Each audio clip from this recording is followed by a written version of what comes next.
How's it going? Yeah, so Rob had mentioned was it the ankle? Yes, sir. Yeah. So just what's the update on it? How's it feeling and what do you think's going to happen with it? That I look good walking over here. I mean, honestly, I'm fine. I'm back to running and jumping, and doing things, cutting and whatnot. So just a little injury, but we good. Got it. So it's something you feel like do you feel like you're close to getting back to, practicing full, or is it going to be a little bit? Yes, sir, for sure. Got it. So then, to follow up on a different topic, just what have you thought about these last couple of months since you signed? Now you've met a lot of your new teammates. You had the mini camp. You're fit. Talking to Darvin, what's the thing that stood out to you the most these last 2 months? I mean, I don't think it's a pinpoint thing that kind of makes things different, but once you signed with the Lakers, it's been a different world. When you put on that purple and gold, man, it's a blessing. There's a lot of history. There's a lot of culture. There's a lot of things behind. There's a lot of greats behind this name. So it inspired me. It makes me want to go out to the court and just work even harder. Day in and day out, just stacking the days and trying to reach my best self. Hey, Lonnie, Dan Wick here with the LA Times. When you signed with the Lakers, the roster looked different than it does today. Patrick Beverley wasn't here. Dennis Schroeder wasn't here. With the addition of kind of, for lack of a better term, shorter players, how comfortable are you guarding threes, and how big of this season do you think that'll be for you? Like being able to maybe guard up a little bit on the wing. I'm perfectly comfortable with whoever they want me to guard. I mean, even if it's dang near DeAndre Jordan, I'll guard him. But as far as the two, I think I'm ready. I mean, I'm 212 pounds. I'm fast. I run and I jump with the best of them. So let's have some fun with it.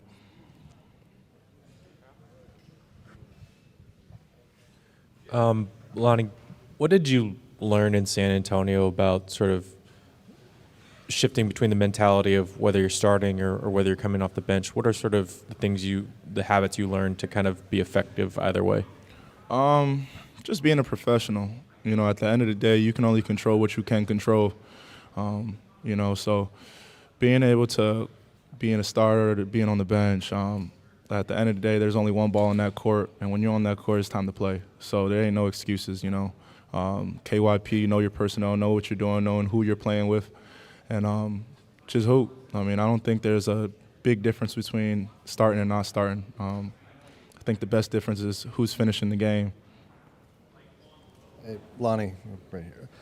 San Antonio is obviously going very young. They're rebuilding, and chose to let you go. What do you think, when you look back on it, kind of from your perspective, didn't work in terms of your own development, things you wish you'd been able to improve?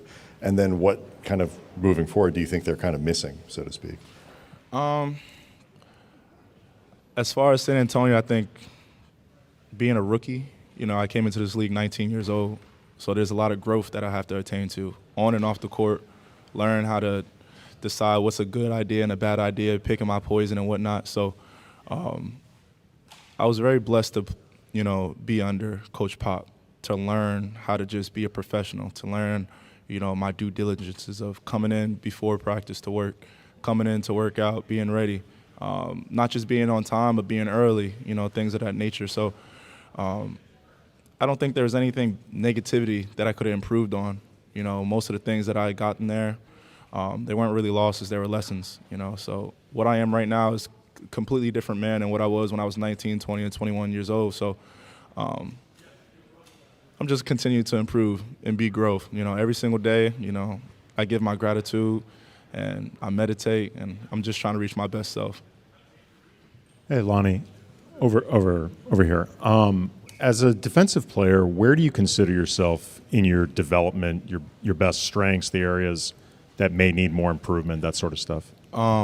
I think I can be pretty tenacious on the ball. I think one of my room for improvement would probably be like weak side defense, being ready, knowing who I'm guarding. If it's a shooter, if it's not a shooter, can I sag off? Can I be on the nail, 0.5 and whatnot? So just being mentally engaged. I think with all of that just comes with watching film, continue to communicate to my teammates, and just building from all of that. Lonnie, Dave McBetterman from ESPN. Good to see you. Being in San Antonio the last several years, where you guys weren't one of the better teams in the league, there was only so many national TV games. There was only so much conversation about your team. Somewhat under the radar.